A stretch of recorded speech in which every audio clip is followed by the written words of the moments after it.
What's up, YouTube? Sean Forney here. I'm going to do a video on my new to me 2018 F80 BMW M3 in Grigio Telesto gray with some carbon fiber tidbits, and it is a competition package. So if you watch my G80 video, you understand that the big kidney grills just never grew on me. So I was lucky enough to find this one, so I'm going to do a quick video. Make sure you hit the like button, hit the subscribe button. Thank you guys so much for watching. Stay tuned. Okay, so here she is. So, sometimes whenever I'm looking for a car, it might take me a year or 2 years or whatever, like my Supra. It took me a long time to find the exact car that I wanted. This car, I actually didn't have to look very long.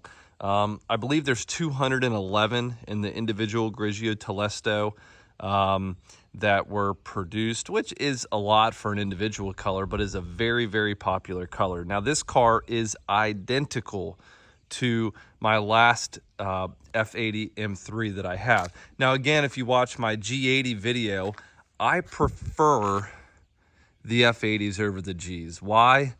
Right there, kidney grills. These are sticking closer to the roots that BMW has had for a very, very long time. And it's just more my cup of tea. The big kidney grills on the new ones just never ever grew on me like I thought they would. I didn't keep my Brooklyn Gray G80 for too long. But again, this, in my opinion, the 2018 M3 is probably the best all-around M3 that you can buy. Couple reasons for that. A, tunability. With a boot mod, it makes it super, super easy to tune these cars. Another reason, you can get a competition package in a rear-wheel drive and a manual transmission. You can't get that on the Gs.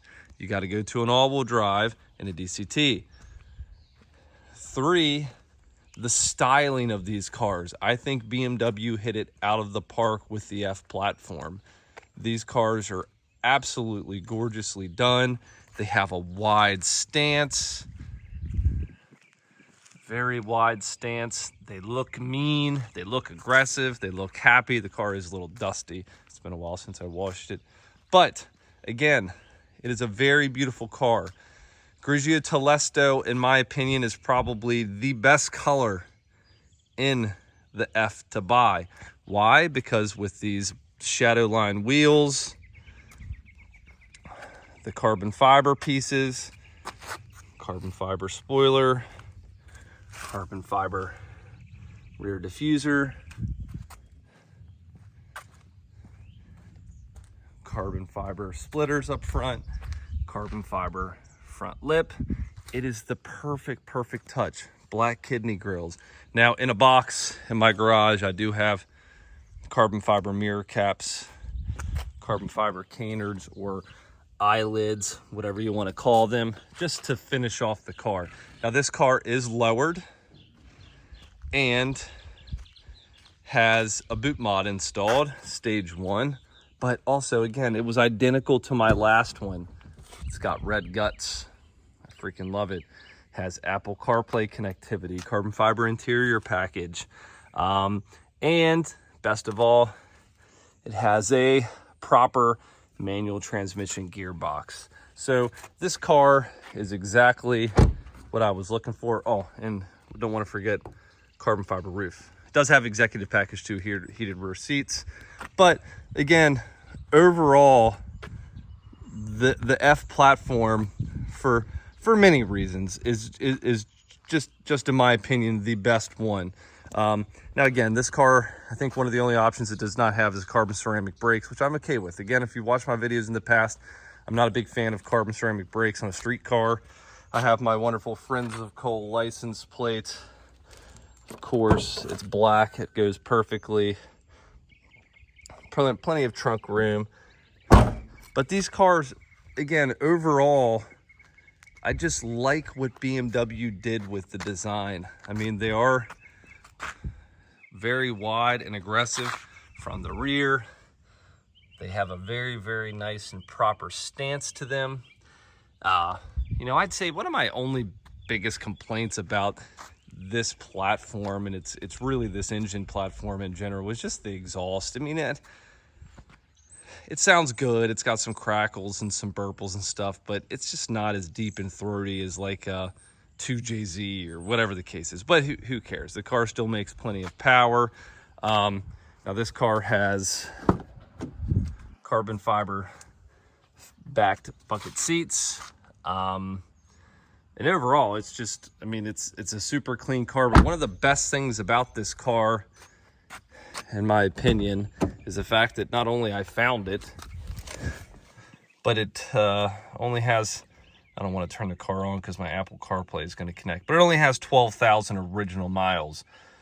So I'm not going to lose money on this car whenever I'm done with it, when I've had my fun with it. I'm not going to lose money. And for those that are wondering, there's no truck in my driveway. I'm still waiting on my freaking Raptor R. I'll do an update video on that shortly, on what I believe to be the problem. Okay, but anyway, guys, this is my new daily driver for the time being. So thank you guys for watching. Don't forget, hit the like button, hit the subscribe button. I'm getting close to 1,000 subscribers, so let's keep up the good work. And comment below and let me know what you think on this gem of a fine 12,000 mile competition package individual M3 manual transmission. Thanks guys, stay tuned. What's up YouTube, Sean 40 here. Gonna do another video for you on a new car. Well, not a new car, but a new to me car. So if you know the interior of this car, you obviously know it's a BMW M3. So for those that have watched my videos, you'll know that I've talked about it before, but I've had each of the last 3 generations of BMW M3s. I had an E90 sedan with the V8 manual transmission, slick top, competition package. Love the car, very, very rare. I had an F80 Grigio Telesto with red guts, and then I had a Brooklyn Gray G80. I've always loved and been a massive fan of the M3 and where it stands, I guess, in the history of rear-wheel drive sports cars in general. Plus, I love the fact that they make a sedan. I'm a sucker for a sedan, in a manual transmission, of course. So, you know, the G80, on a scale from 1 to 10, how much I liked the front end was a 0. I'm not a big fan at all. Figured I would buy it. Hopefully it would grow on me. It just never happened. So I sold it. And, you know, an M3 is kind of, if you buy cars as assets like I do, the BMW M3 is one that you need to time it right if you want to get into an M3. So you either want to buy it, not new, but gently pre-owned after they come out, and then sell it within a few months so you don't lose money on the car. Because BMWs go through a pretty predictable depreciation cycle. So, during COVID, they were over sticker or whatever the case is. That has fallen back down to earth. You can actually get them below sticker right now. But they kind of stay at the same price range. Then all of a sudden the bottom drops out and you lose 20 grand, right? So, but the good thing is with the BMW M3 so far, their depreciation is kind of predictable in the sense that they plateau after a few years. And like, you know, a 2018 competition package, you know, manual transmission car, they're like 50, 60 grand. So, you know, while they depreciate quick the first couple of years, they do kind of plateau at some point, depending on how much you drive it. So I went on the hunt, and usually it takes me sometimes a year to find the perfect car, but I was looking for another exactly identical to my last build in my F80, which was Grigio Telesto BMW individual color on red guts. And this time I found it in a matter of, I don't know, less than a month. And the best part about it, it only has 12,000 miles on it. So the car came from New Jersey.